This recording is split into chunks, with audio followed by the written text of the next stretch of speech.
नमस्कार, मैं आश्रुति वोहरा और आप देख रहे हैं नेक्स्ट 9 न्यूज। उत्तर प्रदेश में जब से लोकसभा चुनाव के बाद बहुजन समाज पार्टी की करारी हार हुई थी, उसके बाद से ही कहीं ना कहीं मायावती अपनी चुनावी रैलियों के जरिए अब उपचुनाव में इस बात को स्पष्ट करने के तमाम प्रयासों में जुटी हैं कि कहीं ना कहीं बहुजन समाज पार्टी का वर्चस्व अभी भी जिंदा है। और इसी के लिए आकाश आनंद की एक बार फिर से मायावती ने वापसी करा ली थी। लोकसभा चुनाव में आकाश आनंद को पार्टी से निष्कासित कर दिया गया, लेकिन उपचुनाव और विधानसभा चुनावों के लिए मायावती ने आकाश आनंद पर एक बार फिर से भरोसा जताया। चुनावी जिम्मेदारियां उनको सौंपते नजर आईं और अब आकाश आनंद एक बार फिर से चुनावी बिगुल बजाते कहीं ना कहीं नजर आ रहे हैं। हालांकि आपको ये जानकारी दे दें कि आकाश आनंद भले ही वापसी कर चुके हैं बीएसपी में, लेकिन मायावती की निगाहें लगातार आकाश आनंद के तमाम कार्यों पर मंझी हुई है। कारण उसका ये भी है क्योंकि आकाश आनंद ने जिस कारण के चलते, जिन तमाम वजहों के चलते आकाश आनंद को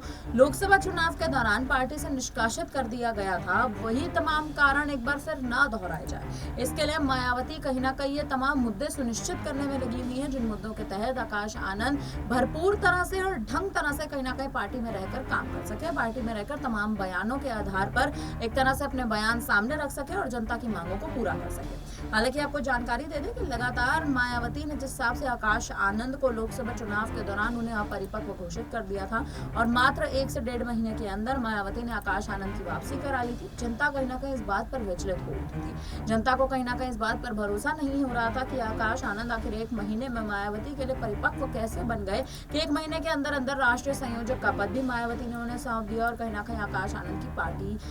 आनंद की वापसी भी बहुजन समाज पार्टी में कराती नजर आ गई।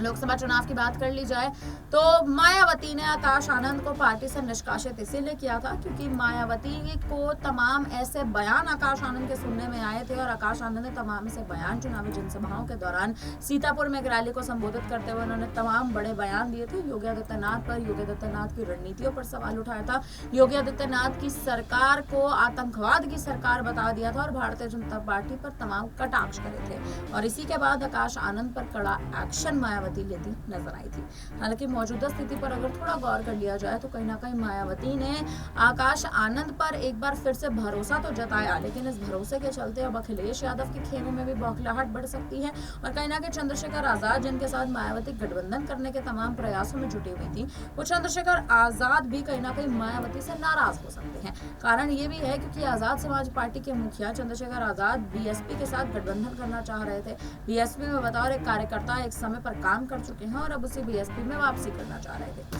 लेकिन मायावती ने जो दरवाजे आजाद के लिए बंद किए थे और आकाश आनंद अपने भतीजे के लिए खोले थे, अब वही दरवाजे आकाश आनंद के लिए भी बंद होते नजर आ सकते हैं। देखना अब ये दिलचस्प है कि क्या आने वाले समय में आजाद वो बड़ा मोहरा बनेंगे जो मायावती की रणनीतियों पर सवाल उठाते नजर आएंगे और कहीं ना कहीं मायावती का खेल बिगाड़ते नजर आएंगे। फिलहाल अब इस पूरी खबर पर आप क्या कहेंगे, आप कमेंट करके हमें जरूर बताइएगा। तमाम बड़ी खबरों के लिए बने रहिए हमारे साथ, देखते रहिए नेक्स्ट 9 न्यूज।